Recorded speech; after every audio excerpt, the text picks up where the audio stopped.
काँग्रेसला वाटेला लावलं। बारामती पोटनिवडणुकीत ठाकरे सुनेत्रा पवारांच्या पाठीशी आहेत। सुनेत्रा पवार यांना उद्धव ठाकरेंनी समर्थन दिल्याची सूत्रांची माहिती आहे।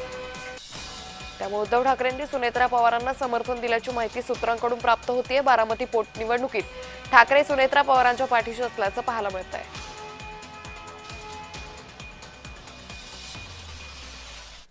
समर्थन मागण्यासाठी सुनेत्रा पवारांचा मातोश्रीवर संपर्क होता। उद्धव ठाकरेंच्या समर्थनासाठी उपमुख्यमंत्री सुनेत्रा पवारांनी प्रयत्न केल्याचंही काल पाहायला मिळालं।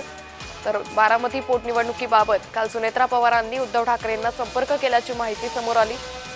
उद्धव ठाकरेंच्या समर्थनासाठी सुनेत्रा पवारांनी हे प्रयत्न केले।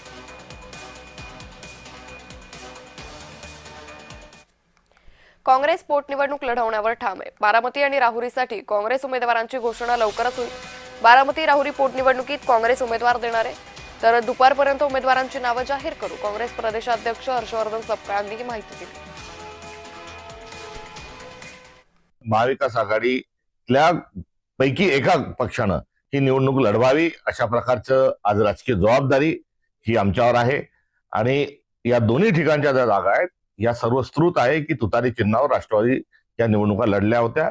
ते लढत नसतील तर काँग्रेस त्या ठिकाणी लढण्याकरता तयार आहे अशी सविनय भूमिका ही काँग्रेस पक्षाची होती आहे। आणि या भूमिकेच्या अनुषंगानं उद्यापर्यंत उमेदवाराचं नाव देखील आमच्या काँग्रेस पक्षाच्या वतीनं हे अंतिम आम्ही त्या ठिकाणी करणार आहोत। त्यामुळे जी भूमिका होती त्या भूमिकेवर काँग्रेस ठाम आहे। बारामती पोटनिवडणूक बिनविरोध होण्यासाठी पवारांचे प्रयत्न सुरू आहे। वरिष्ठ नेते काँग्रेसची चर्चा करतायत। पोटनिवडणूक बिनविरोध व्हावी ही बारामतीकरांना वाटतं। जय पवार यांनी ही माहिती दिली आहे।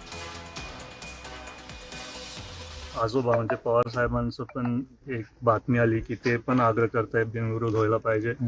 मला वाटतं की बारामतीकरांना सगळ्यांनाच वाटतं की ही निवडणूक बिनविरोध व्हायला पाहिजे, कारण दादांचे अनेक वर्षांपासून काम प्रेम सगळ्यांना समोर दिसतंय। आणि कसं हे एकदम दुःखातली गोष्ट आहे की ही निवडणूक आज आपल्या समोर आली आहे। त्याच्यामुळे मला वाटतंय की सगळेच बारामतीकर दादांचं कुटुंब असून त्यांच्या पण मनात भावना आहेत की ही निवडणूक बिनविरोध होईल। काँग्रेसनं बारामतीची पोटनिवडणूक बिनविरोध करावी। राष्ट्रवादीचे नेते अनिल देशमुख यांनी या संदर्भातलं वक्तव्य केलेलं आहे। तर काँग्रेसनं बारामतीची पोटनिवडणूक बिनविरोध करावी असं अनिल देशमुख म्हणाले।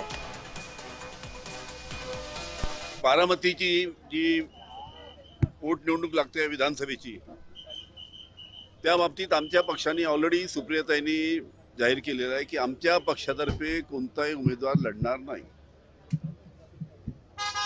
आता प्रश्न राहिला बाकी पक्षाचा। काँग्रेसच्या बाबतीत काहीतरी मधात बातम्या आल्या होत्या, पण मला असं वाटतं की माझं वैयक्तिक मत आहे की अजितदादांनी अनेक वर्ष काँग्रेस राष्ट्रवादी शिवसेना या सर्व महाविकास आघाडीमध्ये अतिशय चांगल्या पद्धतीने सर्वांनी त्याबरोबर एकत्र राहून काम केलं। त्याच्यामुळे काँग्रेसने सुद्धा बारामतीची निवडणूक बिनविरोध करावी असं मला वाटतं। सुनेत्रा पवारांना सर्व पक्षांनी पाठिंबा द्यावा, मुख्यमंत्री देवेंद्र फडणवीसांनी हे मत व्यक्त केलंय। याआधी बिनविरोध पोटनिवडणुका झाल्यात असंही मुख्यमंत्री देवेंद्र फडणवीस म्हणाले।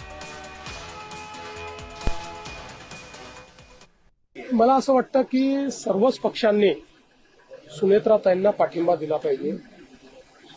माझी अशी सर्वांना विनंती असेल की ही पोटनिवडणूक बिनविरोध झाली तर महाराष्ट्राला साजेशी अशा पद्धतीनं ही परिस्थिती होईल। आर आबांचं दुःखद निधन झालं होतं, त्याही वेळेस आपण जी काही पोटनिवडणूक आहे ती त्या ठिकाणी भाजपने आम्ही ठरवलं होतं की आम्ही लढणार नाही आणि आपण ती बिनविरोध केली होती।